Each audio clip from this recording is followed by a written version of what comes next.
Big pass மூலம் பிரபலமான தர்ஷன் பட வாய்ப்புகள் இல்லைனாலும் இப்ப வரைக்கும் மாடலிங் பண்ணிட்டு இருக்காங்க. இதையும் தாண்டி ஃபிட்னஸ்ல பயங்கர ஆக்டிவா இருக்கிற ஒருத்தர். அந்த ஃபிட்னஸ் பத்தியே இன்ஸ்டாகிராம்ல மிகவும் பிரபலமா இருக்காரு. இப்ப இதெல்லாம் ஒரு பக்கம் இருக்கும் போது ஒரு நியூஸ் நீங்க கேள்விப்பட்டிருப்பீங்க, தர்ஷன் கைதுன்னு. இதுக்கப்புறம் தர்ஷனோட முன்னாள் காதலி சனம் ஷெட்டி ஒரு விஷயத்த சொல்லியிருக்காங்க.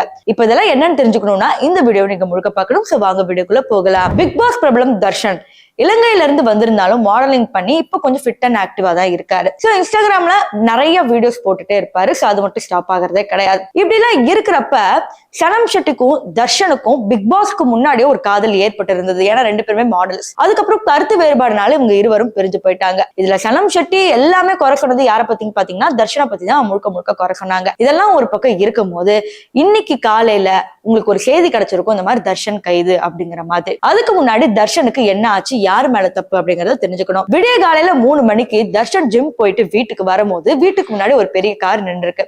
இது யாரு காரு அப்படின்னு கிட்டத்தட்ட ஒரு அரை மணி நேரத்துக்கு மேல சுத்தி முத்தி கேட்டிருக்காரு. ஆனா யாருமே பதில் சொல்லல. இதனை அடுத்து தர்ஷனோட கசின் பிரதர் நேத்து வந்திருக்காரு. அவர் யாரு அப்படின்னு கொஞ்சம் தூரம் போய் கேட்டதுக்கு அப்புறம் தான் ஒரு டீ ஷாப்ல ஒரு ஃபேமிலி உட்காந்துட்டு இருக்காங்க. பையன், அவங்க ஒய்ஃப், அவங்க அம்மா. சோ இவங்க 3 பேரும் உட்காந்துட்டு இருக்கப்ப இது எங்க கார் தான் அப்படின்னு சொன்னப்ப, எதுக்குங்க வீட்டுக்கு முன்னாடி நிறுத்திருக்கீங்க, நோ பார்க்கிங் போர்டு போட்டிருக்கோம், அப்படி எப்படிங்க நாங்க வீட்டுக்குள்ள போவோம் அப்படிங்கிற மாதிரி வாக்குவாதம் ஏற்பட்டிருக்கு. அதுக்கப்புறம் இவங்க என்ன சொல்லிருக்காங்கன்னா, என்ன ஒரு 20 நிமிஷம் கூட நிக்க மாட்டியா நீ, அப்படி என்ன உனக்கு அப்படிங்கிற மாதிரி இவங்களும் பேசியிருக்காங்க. இருவரும் மாறி மாறி வாக்குவாதம் பண்ணிருக்காங்க. ஒரு நிலையில எப்படி போய் முடிஞ்சுச்சுன்னா, நீ பிக் பாஸ்ல வந்தா மிகப்பெரிய ஆளா, நீ அப்படி என்னடா பண்ணுவேன், நானே நீதிபதியோட பையன்டா அப்படிங்கிற மாதிரி மிரட்டி இருக்காங்க. இப்போ இவர் பிக் பாஸ் ப்ராப்ளம் அப்படின்னா இவரும் நீதிபதியோட பையன் தான். இப்படி இருக்கிறப்ப தர்ஷனுக்கும் அடிதடி மோதல் ஏற்பட்டிருக்கு, கசின் பிரதருக்கும் அடிதடி ஏற்பட்டிருக்கு. இதற்கு இடையில கையில வச்சிருந்த சுட சுட காஃபியை மூஞ்சிலையும் ஊத்திருக்காங்க. இவ்வளவு பிரச்சனை நடந்தப்ப கூட தர்ஷன் என்ன பண்ணிருந்தாருன்னா, போலீஸ்க்கு 4 முறை 100 அப்படிங்கிற இந்த எண் மூலியம் அழைத்திருந்தாரு. ஆனா போலீஸ கான்டாக்ட் பண்ண முடியல. அதுக்கப்புறம் போலீஸ் வந்தாங்க, இந்த விஷயத்த சமரசம் செய்தாங்க. இதெல்லாம் ஒரு பக்கம் இருக்கும்போது அடுத்த செகண்டே பிரஸ் மீட் எல்லாமே கூடிருச்சு. அதுக்கப்புறம் தான் தர்ஷன் நிறைய விஷயங்களை பேசியிருந்தாரு. அதுல அவர் சொன்னது, இதுல நான் தப்பே பண்ணல, காரை எடுங்கன்னு சொன்னதுக்கு என்ன போட்டு அடிக்கிறாங்க, நீ யார என்ன கேட்கறது அப்படிங்கிற மாதிரி கேட்கறாங்க அப்படின்னு பிரஸ் மீட்லயே அழுதிருப்பாங்க. இதெல்லாம் ஒரு பக்கம் இருக்கும் போது சனம் ஷெட்டி அவர்கள் இத பத்தி பேசியிருக்காங்க. அதாவது, என்னோட முன்னாள் காதலன் இதுல மாட்டிக்கிட்டான் அப்படின்னு நினைக்கும் போது ரொம்ப சந்தோஷமா இருக்கு. நான் ஒன்னும் மதர் தெரசா கிடையாது, நானும் உணர்வுகள் உள்ள ஒரு பெண்ணு தான், எனக்கும் சுயநலம் அப்படிங்கிறது ஒண்ணு இருக்கும். முன்னாள் காதலன் போலீஸ்கிட்ட மாட்டும் போது யாருக்குதான் சந்தோஷமா இருக்காது. இருந்தாலும் ஒரு பக்கம் நான் யோசிச்சேன், ஒருவேளை அந்த இடத்துல தர்ஷன் இல்லாம வேற யாராவது இருந்தா அவங்களுக்காக சப்போர்ட் பண்ணி நான் குரல் கொடுத்திருப்பேன். மனசை தொட்டு சொல்ற ஹாப்பியா தான் இருந்துச்சு. ஏன்னா நிறைய அனுபவிச்சாச்சு, நிறைய துரோகம் எக்ஸ்பீரியன்ஸ் பண்ணியாச்சு. ஸோ எனக்கான ஒரு நியாயம்தான் இது அப்படின்னு தான் தோணுச்சு ஒரு செகண்டுக்கு. ஏன்னா நானும் ஒரு சாதாரண பொண்ணு தான், எமோஷன்ஸ் எல்லாம் எனக்கும் இருக்கு.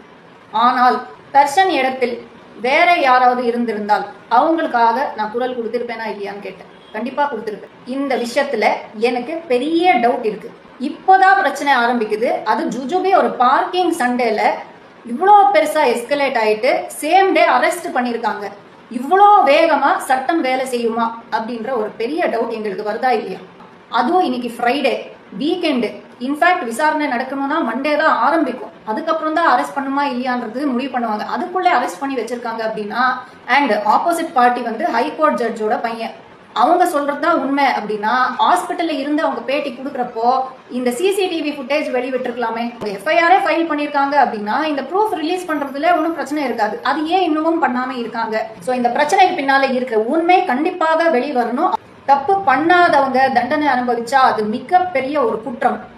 அது பண்ண நாங்க விட மாட்டோம். முன்னாள் காதலன் அப்படின்னு ஒரு சுயநலம் இருந்தாலும் இந்த பக்கம் பார்க்கும் போது தர்ஷன் எந்த தப்புமே பண்ணல. அப்படி இருக்கிறப்ப தர்ஷன் இதுல மாட்டிருக்க கூடாது அப்படிங்கிற மாதிரி அவங்க கன்சர்னே வச்சிருக்காங்க. இதெல்லாம் ஒரு பக்கம் இருக்கும்போது இன்னொன்னு நம்ம பார்க்க வேண்டியது என்னன்னா, அந்த ஜட்ஜோட பையன் நேத்து ஹாஸ்பிட்டல் அட்மிட் ஆன மாதிரி ஒரு வீடியோ நம்ம பார்த்திருப்போம். பல செய்திகள்ல வெளியிட்டு இருந்தாங்க. அதாவது இவங்களுக்கு எதுவும் உடம்பு சரியாத மாதிரியா இல்லையே, சும்மா பெட்ஷீட் எடுத்து போத்துற மாதிரி தானே இருக்கு அப்படிங்கிற மாதிரி தான் நெட்டிசன்ஸ் கலாச்சிட்டு வராங்க. இன்னும் நெட்டிசன்ஸ் என்ன சொல்றாங்கன்னா, பிக் பாஸ் ப்ராப்ளம் அவரை தான் ஹைலைட் பண்றாங்களே தவிர நீதிபதியோட மகனை தானே காப்பாத்துறாங்க, இங்க அதிகாரிகளுக்கு தான் மதிப்புண்டு போல அப்படிங்கிற மாதிரி கமெண்ட் அடிச்சுட்டு வராங்க. இப்ப நீங்க சொல்லுங்க, இப்போ இதுல யாரு தப்பு? இப்ப நீங்க கேட்கலாம், சிசிடிவி காட்சிகள், போன் காட்சிகள் ஏதாவது ஒன்னாவது இருந்திருக்கணுமே, எதுவுமே கிடைக்கல. அவங்க கிட்ட இருக்கிற 1-2 காட்சிகள் மாறி மாறி திட்டிக்கிறத அவங்க மூலியமாவே வருது. ஆனா இதுல போலீஸ் விசாரிச்சாதான் என்ன நிலைமை அப்படிங்கிறது தெரிய வரும்.